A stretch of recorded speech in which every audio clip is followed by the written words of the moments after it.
Hi, everybody. Once again, it's Indigo Blue. I'm here from BurlyCon, and this is our first ever BurlyCon Town Hall. And I'm repping BurlyCon large, wearing a sparkly rhinestoned BurlyCon t-shirt, which you can actually get on our website or at BurlyCon. And today we're going to be talking about a bunch of really cool and exciting things. We're going to be talking about the announcement of the guests of honor for this year. We will also be talking a little bit about how we choose the guests of honor. We're going to hear from Lola Love, our Deputy Director and Director of Programming, about the invited presenters and how that all works and who they're going to be for this year. And for those of you who have not yet met our Director of Community, Magnolia, she will be telling you all about some community announcements and sharing that info with you.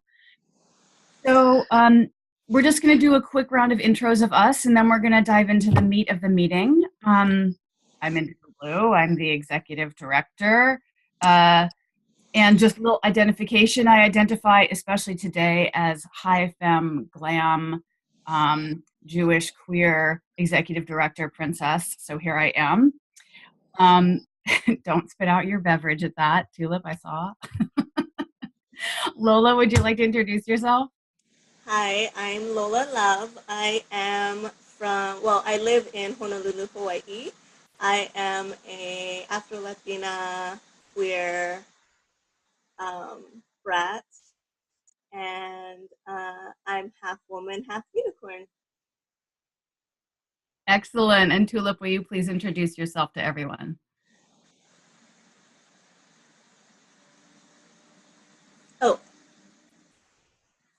Oh yeah, Lola has to unmute you. Lola has all the controls right now, actually. I'm Sarah Green, or Tulip Magnolia. I use she, her pronouns. I identify as queer, poly, southern, very southern, deep south. Poor, femme. And on a good day, I'm a glittery housewife. So it's good to meet y'all. Awesome. So those of you who haven't had the chance yet to meet Tulip Magnolia will get to meet her at this year's convention. And you all, if you've been to BurlyCon before, you definitely know Lola. I'm about to make the big announcement of the guests of honor. I know that there is a lot of anticipation and excitement about this. I also know there's a lot of people who are going to be watching this video later because they couldn't make it to the actual town hall. So I hope that we will keep this excitement going as these folks get announced, and I hope you will do some research and find out more about them. So our very first guest of honor that I'm going to announce is, drumroll, Lisa Petrucci from Something Weird Video. We're so excited that Lisa is going to be joining us. Something Weird Video is a company that's been around for a long time and has pulled these incredible archives of like pulp films and B-movies and weird, creepy horror movies and sexploitation films, and she's got some incredible burlesque reels. So Lisa Petrucci from Something Weird Video is our first guest of honor announcement. She will be joining us at the convention, and we will have some special video reels playing at various points throughout the weekend. You'll also have the chance to pick up some amazing videos that she will have on hand. So that is super exciting. We're really thrilled. The next guest of honor I'm super excited to announce is Miss Exotic World 2008, Angie Pontani. OMG. We're so thrilled that Angie can finally come out to Seattle for this event. We've wanted her to come out for BurlyCon for a really long time. As you may or may not know, Angie Pontani is the founder of the world famous Pontani Sisters, which is one of the first burlesque go-go troops I ever saw. And she's also the founder of the New York Burlesque Festival and co-produces that with our member of our board of directors, Jen Gapay. So we're really thrilled that Angie Pontani is going to be able to come out this year as a guest of honor. And our legend guest of honor, I'm so excited about her that I'm actually going to post her book in this chat menu. So if you have access to the chat menu, then you will be able to find out about her book. This amazing legend, her name is Brandy Wild. I am so happy to have Brandy Wild join us at BurlyCon. She's really, really incredible. Coco Electric connected with her and turned us on to her and said, you have got to meet this woman. She is nice as pie and really amazing. She just wrote a book, or she wrote a book called Tease, a memoir, and I've just put the link into the chat menu. So if you can access that, you should check it out and buy her book on Amazon. She was the first American dancer to feature at the Crazy Horse Paris. How wacky is that? So she's really awesome. She also appeared in film, in some weird TV pilots and things like that. She's really great. You're going to love meeting her. So that's it. Those are our 3 amazing guests of honor this year. Lisa Petrucci from Something Weird, Angie Pontani, and Brandy Wild is our legend guest of honor. I want to share with you a little bit about what our process is for inviting guests of honor and for how we choose them, because that is something that we do kind of behind the scenes, and we're really interested in sharing with you how that process works. So the guests of honor are selected by the board of directors, and we have a 9-member board of director team. And what happens is we just put together a big list of all our selections and our prospects, and we talk about them and decide about them amongst us all. We use our collective knowledge to see what we know about people, make recommendations that somebody else might not have heard of, and then make final selections that we then send to the programming team so they can see who we're thinking of. We actually do the invitations. The board actually does those invitations of the guests of honor. There's 3 kind of buckets that we try to look for when we're picking guest of honor prospects. The first one is that we'd like to pick somebody who is kind of an innovator in neo-burlesque. And we particularly look for people who maybe were performing from like the 80s to the 2000s in that weird nether region where people thought burlesque was dead. We look for folks who were innovators, who were revitalizers, who were keeping burlesque alive in the neo-burlesque revolution.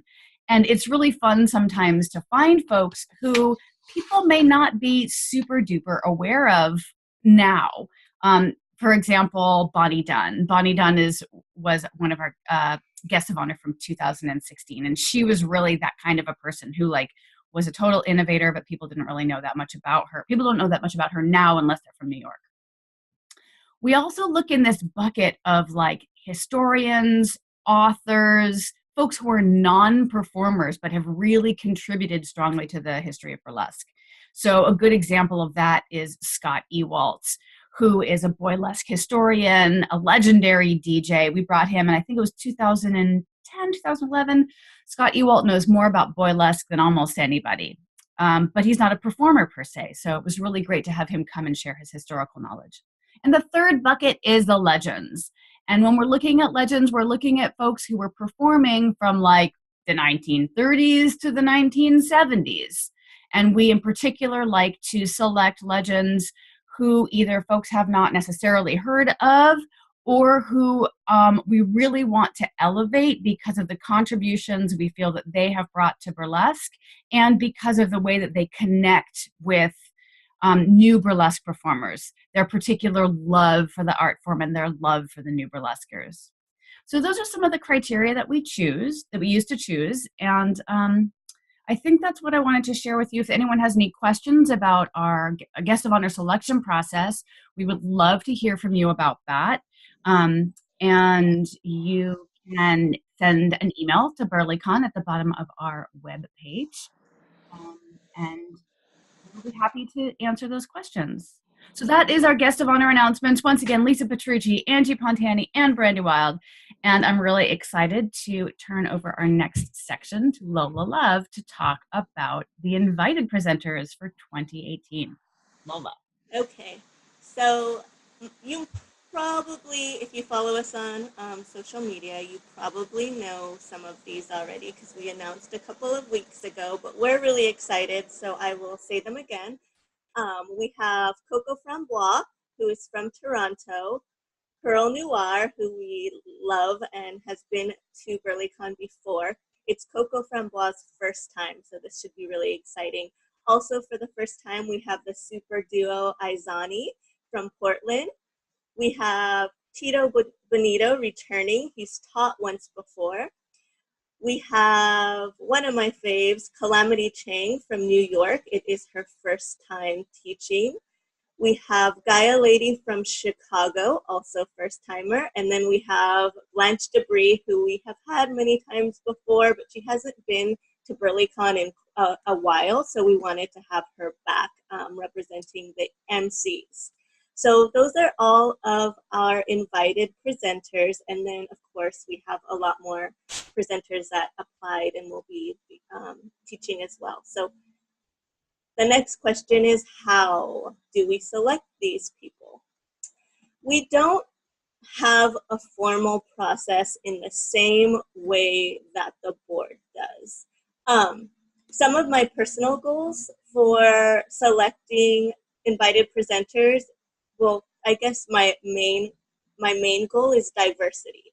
So a diversity in presenters and content. So what I mean by presenters is people of all color, identities, just the spectrum of humans that the world offers. I would like for our invited presenters to represent that. So we don't have like, we need 50% POCs. We just do it organically by putting a system in place, which is a selection committee that is diverse, which kind of naturally gives us a diverse list of presenters. So some of the things that we try to do that aren't as formal as the way the board does it is we have 3 categories of when selecting people. We choose current high visible performers, so performers that have name recognition, who are currently working, people that we think that our attendees will get super excited about because it's like fresh and current. Then we have neo-burlesque pioneers that are basically after the time frame that Indigo stated. So not 1980s to 2000s, but probably 2000s to current time. So these folks are generally newer than the pioneers she's talking about, but maybe they're pioneers in their cities, or they're people who have been working a lot in their cities, and we want to recognize them. And then we have fresh face newbies, which are not newbies by performance standards, but newbies to burlesque. So maybe they're not as well known yet, but we want to give them visibility. So that's kind of the criteria that we shoot for. And again, it's not super formal. We just try to have a nice balance of using the platform of BurlyCon to elevate people who we think deserve it, and then elevating those who are are already super, we know that they'll get our attendees super excited. We also have so much more on this in our policies. We have written policies that we follow about our budget and how much we pay people and we're a nonprofit, so we don't have a ton of resources, but we share our resources and what kind of budget we're looking at, what kind of hotel. The criteria are written policies on what our goals are for programming. I don't want to read it because it will be really boring, but it's at the bottom of our website. If you just click policies, and then you'll go to a page with all of our policies, and if you click the programming, you can see the super specific things about what we do as a committee. But that's the gist of just what we do on a really organic, basic level. And that is it, I believe. So Tulip, that means I need to unmute you. Great. Hello, everyone. So I'll just start like Indigo and Lola have started by reading out the list of panels and caucuses that we'll have. So for the panels, We'll have one on ruptures and repairs in the Burly community. So that's like someone did you just wrong and you just can't seem to figure out how to rebuild trust. We'll talk about what restorative relationships look like. Then we'll have a panel on what BurlyCon is doing to be in solidarity with people of color. What are the active steps, kind of like Lola just mentioned about having more diverse teams so that our programming is organically becoming more diverse in the multitude of ways. We'll have a panel on SESTA and FOSTA and how that impacts our online lives as performers, as naked people, and also just how to be in solidarity with people who this will impact more seriously as folks who are in the business of entertainment and pleasure and joy and celebration. We'll have a panel on spirituality and burlesque. We'll have a panel on embodied leadership on and off stage. So talking about how we show up to this political moment, both as our performer lives and navigating the spaces when we're not on stage. And then we'll have a panel on what is burlesque for you and why does it matter? So this will be kind of a dialogue between professional performers and the folks who maybe would describe their burlesque practice as more of a hobby. So to try to talk about, again, I think that feels like more of a solidarity dialogue of how can we support each other for fair wages, for all of the things that we're coming to this work for.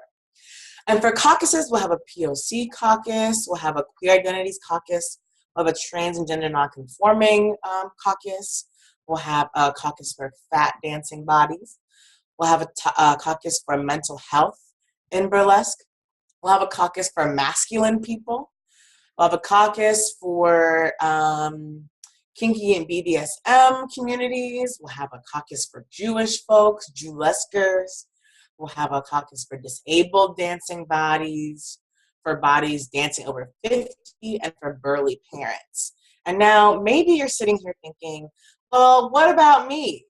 I didn't see, for example, a poly community caucus. Maybe I didn't see a Southerners caucus. You could caucus literally forever. So, because we had this thought earlier where we have open spaces for y'all to self-organize and to make the spaces that y'all need. And that is both reflective of our capacity as coordinators, but also coming from a place of we don't know everything that the community needs. And to presume that we did would not have a lot of integrity for me. So in, I believe, July, people can pre-register for their caucus. So they can submit a form that they want to host a particular caucus. And that will be probably the most efficient way to sign up for that caucus and to get the word out, because it'll be printed in the program. So that's our list. So a little bit more about how those came to be. This is my first year in the role, so there's a lot of just like, I don't know if Indigo is talking to me. Maybe not. Okay. There's a lot of things I'm just learning and exploring, but here's what we did this year. This year, we drafted some suggestions of panels and caucuses. We put it on the application for a call for proposals, and we invited people to both suggest things that they wanted to see and also kind of put their name in the hat for ones they felt that they were qualified to facilitate. We wanted to make it clear that just because we wanted, qualified, competent facilitators that weren't just raising their hand because, I'm a person of color, I must be qualified to hold all of the other things that people of color might bring into the space, which is a lot of things. So we wanted to be intentional about who was facilitating. And from that, we didn't get a lot of folks to put their name in the hat. We got a couple of suggestions. And so from there, I just took it to the planning committee and all of the different circles of people who are planning all the things to gather what has been proposed in the past and what has worked, and through conversations figured out what kind of the vibe of it was, what are some of the hot button issues. And from there, I think seeing what was repeated, seeing what had energy behind it when people brought it to me, I was able to pare it down to this. And of course, it helped that we would still open it up for people to present to organize their own caucuses. So I was just really just starting the work that we all will do together. So that is how we chose which ones. Now to move forward about who's facilitating the caucuses and the panels will mostly be drawing from people who are already registered, which means one thing. If you want to facilitate, email me. I think community@burlycon.com, and also register. That will greatly, greatly, greatly increase your chances of us reaching back out to you if we see that you're already going. So that's where we're going. Thank you, Lola, for putting that in the chat box. That's where we're going. Yeah, and alongside emailing me, if you want to volunteer to do a thing, you can obviously email me with anything. But I think this segues into our Q&A session. So for the folks who are live and in person, how does all that sitting with you? Yeah, I think I'm trying to figure out exactly how folks could raise their hand to ask a question. I think folks who are in front of a computer can definitely write an email into the chat box if they want to. There might be an ability to raise a hand if you have a question to ask. I also am screening live on Instagram, so if anybody seems to be watching on Instagram at the moment, they can post in a question. So yeah, if any Instagrammers want to post a comment or a question, then we can go ahead and answer those questions. It might be nice to reiterate for the folks who are just joining us, all of our announcements really quick while we see if there are any questions from folks. Does that sound good, you guys? People can type their questions in the chat box as well. Great, great. So if you're joining us on the computer and or on your phone from Zoom, the address of which is in Facebook, you can go ahead and type a question if you have one into the chat box. If you're joining us via phone, I'm not exactly sure how you raise your hand. I can just unmute the folks on the phone. Sure, let's try everybody unmuting on the phone chaotic thing, and we'll just hold that open for a couple seconds and see if anybody says anything. How about that? Okay, ready, Lola? On your marks, get set, go. Okay, so I'm watching Lola unmute everyone on the phone. I'm going to hear all your back conversations. I'm going to hear your dogs barking. If anybody has a question on the phone, I'm going to give you 3 seconds starting now.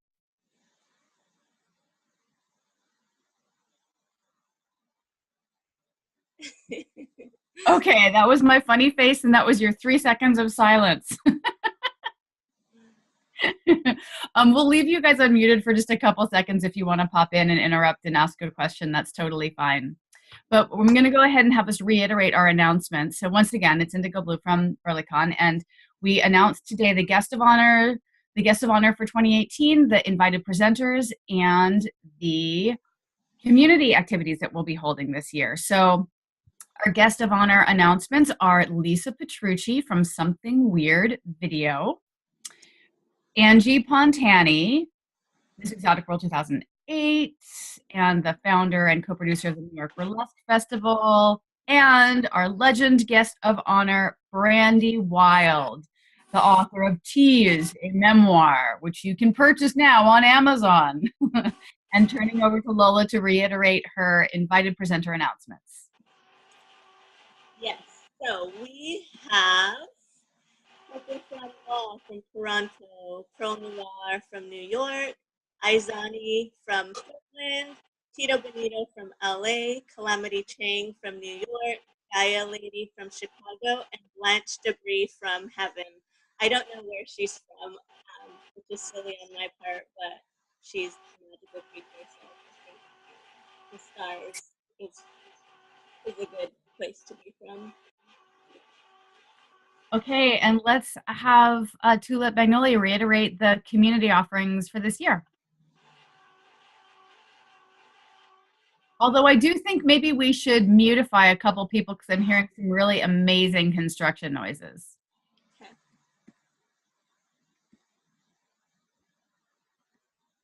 Uh-oh, Tulip's still muted. There we go. Okay. So for panels, we have ruptures and repairs in the Burly community. What is BurlyCon doing to be in solidarity with people of color? Sesta and Fosta and you. Spirituality and burlesque. Embodied leadership on and off stage. What is burlesque for you and why does it matter? A professional and hobbyist conversation. And for caucuses, we have POC in burlesque, queer identities in burlesque, trans and gender nonconforming performing people, fat dancing bodies, mental health in burlesque, masculine people, kinky and BDSM community in burlesque, Jeweleskers, disabled dancing bodies, dancing over 50, and burly parents. Very awesome. I love it. So I'm seeing some thumbs up on Instagram. I saw a big thank you so much for this from, I'm pretty sure that was about the ruptures and repair. Mystic O'Reilly says, thank you so much for all that you do. So there's definitely some love and appreciation for these community offerings. We're so excited for these community offerings this year. Since we have so much time and I'm not seeing any major questions come up right now, I think people are probably pretty happy with what we're doing. I'm hoping that if folks have questions or concerns that they can go ahead and just voice them. I'm also wondering, maybe Lola and Tulip, we can just talk a little bit about what we're most excited about happening this year. I'm just gonna go take a little peek on the Facebook and the Facebooks and see if there's any questions coming up there while you guys talk about what you're most excited about. Mm-hmm. You want to start, Lola? You got a lot going. Yes, we have a lot, and honestly, I'm like a business first kind of gal, so I'm not excited yet. When we get to the summer, when I've like finished a bulk of the work, I'll get excited. I'm obviously excited about the presenters that are coming. That always excites me. The part of selecting the presenters and like helping decide the schedule is really fun for me. And then it goes into this time frame, which is the current, which is like taking all that information and putting it into like literally a million spreadsheets. So it's hard I'm not in excited mode right now. I'm in like details mode. But I'm always excited about the presenters. I always think it's fun. I've been working with Isaiah of Izani. I've known him for a really long time since we both started Burlesque. One of my besties, Megan Mayhem, lives in Portland. And so I've been doing shows with Isaiah of Izani for over 10 years. And it's exciting to finally have them at BurlyCon because Izani, to me, is, one of the most entertaining duos in our current burlesque scene. And I'm excited that people will get to take classes from them because they're amazing. And Isaiah of Izani is such a fabulous dancer. People are always giving us feedback that they want more advanced dance classes, and he'll be able to definitely deliver an advanced dance class that will probably make everyone super sore and hurt the next day, which, we're all masochists. So I think people will really like that. But yeah, that's my excitement, my half excitement.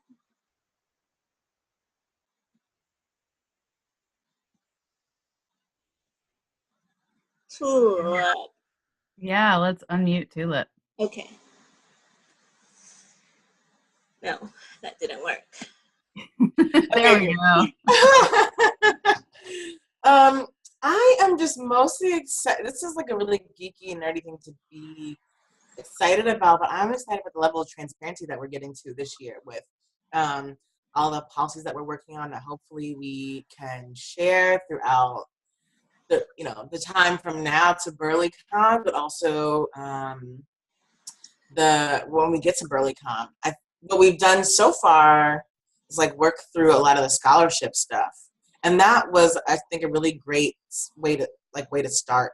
I think the momentum kind of carried on and kind of bled over into things like this that I think people, as you've read Indigo, are really excited and happy about. So that's what I'm excited about. It's like building trust, deepening that trust, inviting people in, being a little vulnerable, and being better off because of it. So hopefully that carries through to November, and then how we show up in November when, a multitude of things and ruptures could happen. And so I'm hoping that this kind of like fortitude and this building that we're doing now will help us when we get into the sticky, muddy parts that are inevitable in any community. So that makes me excited to kind of get ahead of the potential rifts and ruptures. Yeah. Yeah, I actually echo what both of you are saying. Like, I'm both in the meat of the planning, and so it's kind of hard to shift my attention to how awesome it's going to be when it all happens. But when I stop for just a second and like think about it and consider what we're actually manifesting for this year, it's so thrilling.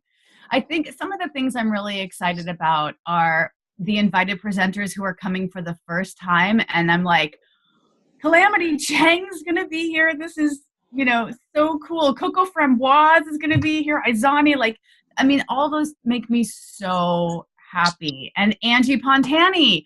I'm so happy that these folks that, are so influential in their realms, and that all of our attendees will have the opportunity to connect with them and see their magic and just bask in their energetic glory. So I'm really excited about those things. And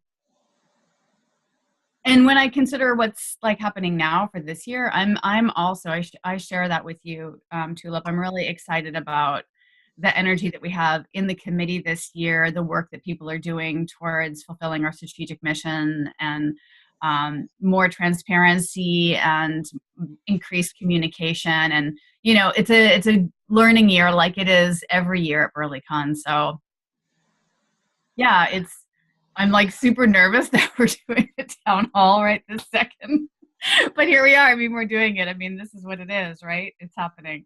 So, yeah, I'm excited. I'm actually really excited for after the Burlesque Hall of Fame, because I feel like there's so much energy around the Burlesque Hall of Fame right now, and we're going to be there, and that's going to be really fun.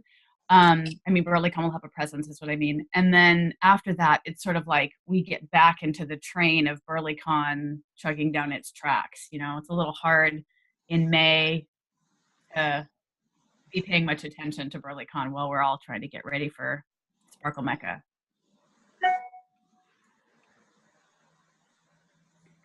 So I'm just checking. Hola, Natalia. There's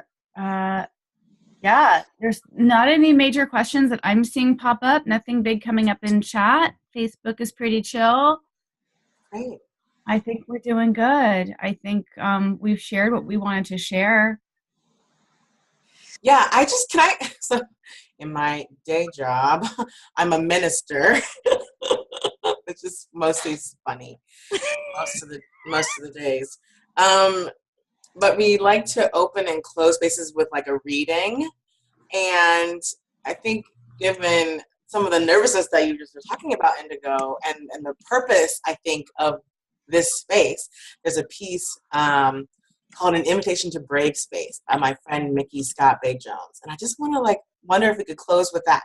Yes, that sounds fantastic. Thank you for that offer. Yeah. She writes, together we will create brave space. because there's no such thing as a safe space. We exist in the real world. We all carry scars and we have all caused wounds. In this space, we seek to turn down the volume of the outside world. We amplify voices that fight to be heard elsewhere. We call each other to more truth and love. We have the right to start somewhere and to continue to grow.